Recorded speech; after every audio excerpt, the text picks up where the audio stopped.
Hello and welcome to another tutorial in my series Exploring Watercolour with me, Charles Pierson. This particular tutorial will be looking at creating this seascape with some crashing waves over the rocks. I'm using a rough paper here which has got a more pronounced tooth, which makes it easier to create a sort of sparkly effect, especially with a dry brush, just sort of using the side of a brush over the paper will leave little flecks of white, which is good for this sort of seascape. And when we come on to the waves, you'll see that the effect of using a dry brush over the dry paper is a good way of creating the illusion of foam and spray. In fact, in this painting, I won't use any white gouache or other type of white paint at all. All the white you see is achieved through leaving negative painting, through not painting those areas that you want to stay white.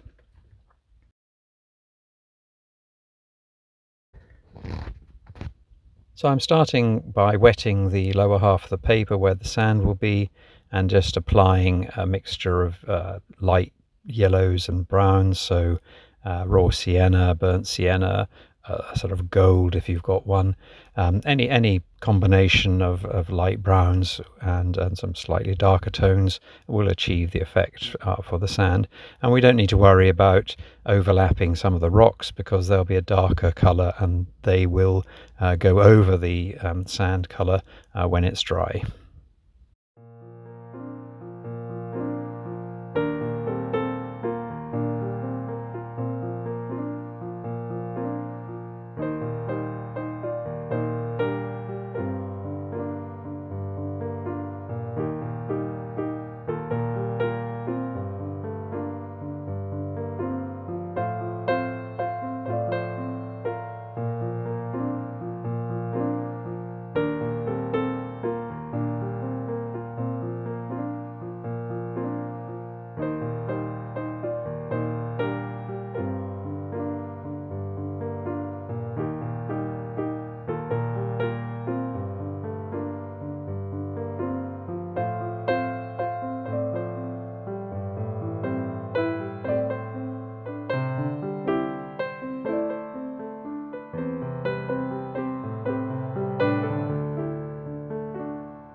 So moving on to the sea, I'm using a mixture of blues and greens, and I haven't wet this area so that it maintains that dry, toothy texture that I can then dry brush over to create the illusion of the foam and spray.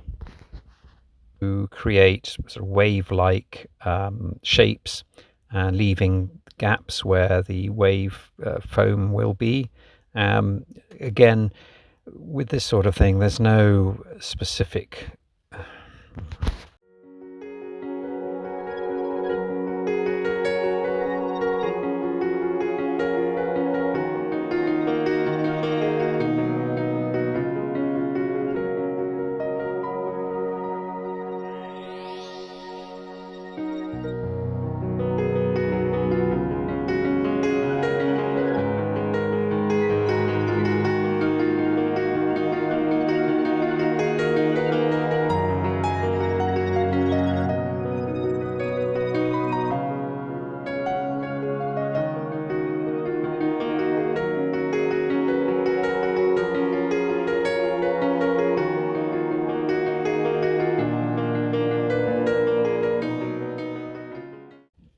the waves themselves, obviously pretty random. I was using a reference photo for this, and it's useful just to get an idea of the shape of the waves and the sea, but really, because it's ever changing, there is no point in trying to copy something exactly. It's just to give the idea of sets of waves coming in, so there'll be the spray from a breaking wave, and then some dark sea behind it, and then another line of breaking waves behind that.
So having got the basic sort of structures of the waves in place, I would turn my attention to the rocks once the sea and the sand had dried. I will come back and darken the tones of the waves. You may have done got your waves dark enough in the first wash, in which case you may not need to come back in. In all these tutorials, really, I'm just trying to give you an idea of how I approached it, and sometimes I may not have got it dark enough the first time around, so I need to add another layer. But in your case, you may be happy with the results you've achieved first time through.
So adding the rocks, I'm using a much darker mix of dark browns and blues, ultramarine, indigo, those sorts of dark colours, and a neutral tint to make sure the rocks have a lot of solidity. Using the dry brush technique again on the sort of where the rocks meet the sea, so that we get little flecks of the white paper showing through to give the impression of foam breaking around the rocks. And the other thing to bear in mind is where the rocks sit into the sand, we want to darken those areas to ensure that they are sort of grounded. When we're adding things like rocks or trees into a painting, it's important to give them some substance to make it feel that they are actually sitting into the ground and not just cut and paste on the top. And adding some dark areas around the base of the object will certainly help to do that. It's the same with people.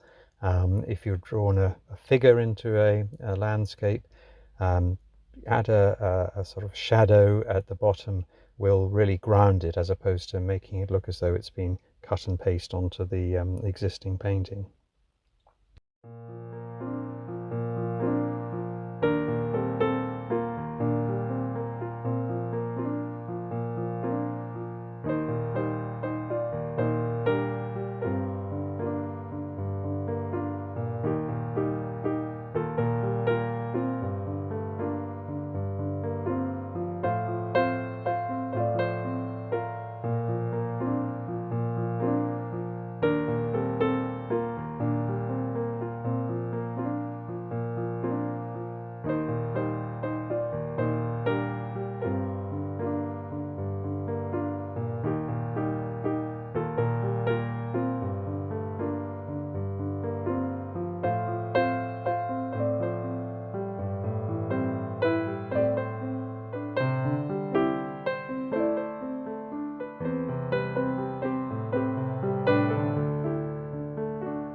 So here you can see I'm starting to add those darker tones at the base of the rocks that I mentioned previously, to try and give the impression of the rocks settled into the wet sand rather than just sitting on top of it.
Having added some of the rocks, getting a feel now for some of the tonal ranges, and I can see that the sea isn't really dark enough, and there's not enough variation between the lights and the darks.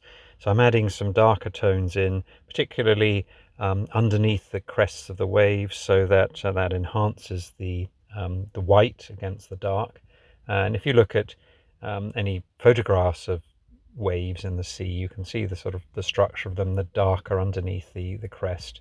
So just try and give that sense of sort of undulation of both the structure of the waves and of the color gradations between the tops of the waves and the bottoms.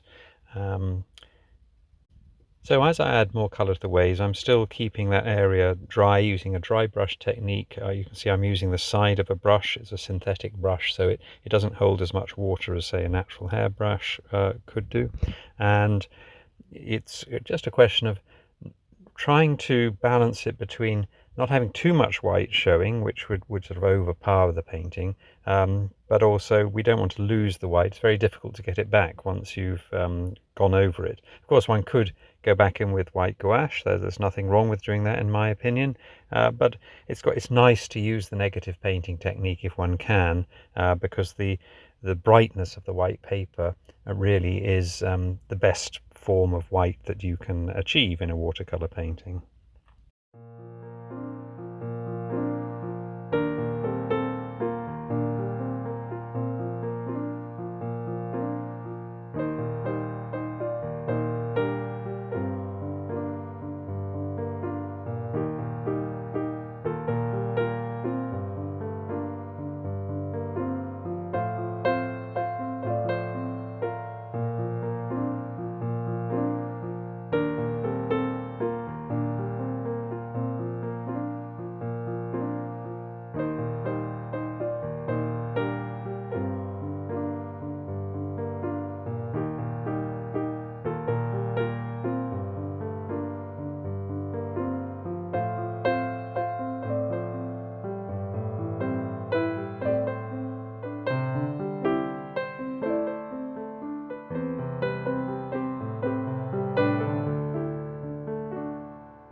When it comes to the sky, I shall wet the paper again so that we get a nice diffuse, we're looking for a greyish sky here with sort of the sense of distant clouds. It's not a sunny day, it's a sort of slightly stormy grey day with the waves breaking on the rocks. And so I'm using wetting the paper before running the colours in. And actually, as you'll see, I do mop out a little bit of the colour because I felt it was a bit too dark on the horizon. And when we're painting a horizon in the sea, try and keep it level. I mean, I did just sketch out a line there to represent the horizon. It doesn't matter terribly if it's got a few little choppy bits in it, but try and keep it level. It does look better if it's almost a straight line.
As I was doing the sky, I noticed that there was a bit of water pooling on the horizon, which could have led to backwashes, sort of cauliflowers, as people refer to them.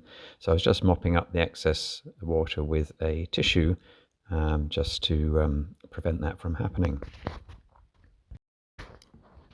Now, as I was looking at the horizon, I thought I could spot a couple of issues with it. One was that the horizon itself was a little bit too light. It was rather indistinct from the sky. And secondly, it was a bit uneven. So once the paper was dry, I went back across it with some darker paint to try and level that horizon line up.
And again, sort of looking at the overall painting at this stage, I felt that we still needed to come back in and make some of those areas darker to give more of a contrast with the breaking waves and the foam.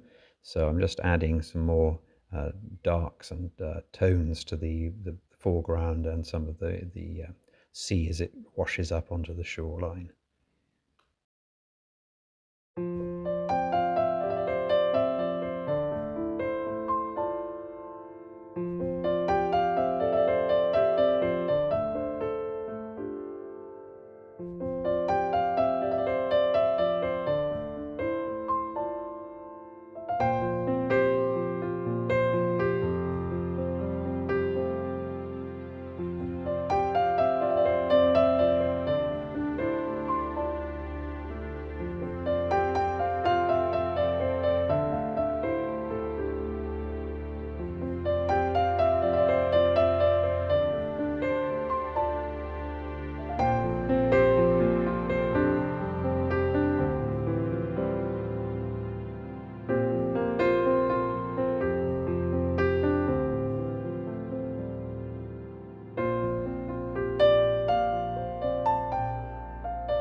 Now, I was looking at the sand, and although the sort of overall look and feel of it is okay, I felt that it was lacking some texture. It was rather a large expanse of flat paint. So I'm just going to add some little pebbles, stones, shells, just small dabs randomly, trying to create the effect of the textures in the sands, pebbles, bits of seaweed, what have you. I could have done this with spattering from a brush or spattering from a toothbrush but with paint on it, but I thought that might have overpowered it, so I just wanted to add a little few specks here and there. And of course it's entirely up to you if you want to add more larger pebbles and textures, entirely whatever you feel it looks appropriate. And then finally, standing back from the painting, I thought perhaps some seagulls would help to create some points of interest in the sky. So I am actually using white paint here. Obviously, all that, the sea, the foam, the spray was all created with negative painting. But in order to add these gulls, which was something of an afterthought, I had to revert to using white gouache straight from the tube. And in truth, they probably could be done with being a bit stronger or maybe a bit larger because they are quite tricky to see. Again, entirely at your discretion. You may wish to leave the sky empty as it is, or if you want to add some gulls, a little, maybe some larger gulls than I've used, so that they can stand out more. And then what I found is quite useful to do with adding seagulls is once you've painted the white in, just to add a little dark underneath, even with a pencil or a very fine line of darker paint, just to make them stand out a little bit more against the background.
Well, that concludes the tutorial, which I hope you found useful. If you'd like to know when the next tutorial is released, do subscribe to the channel, and that way you should receive a notification when I put the next one up. In the meantime, I hope you enjoy your painting, and if you do have any questions, then feel free to ask me in the comments, or my email address is in the text below the video. Thanks very much, and happy painting!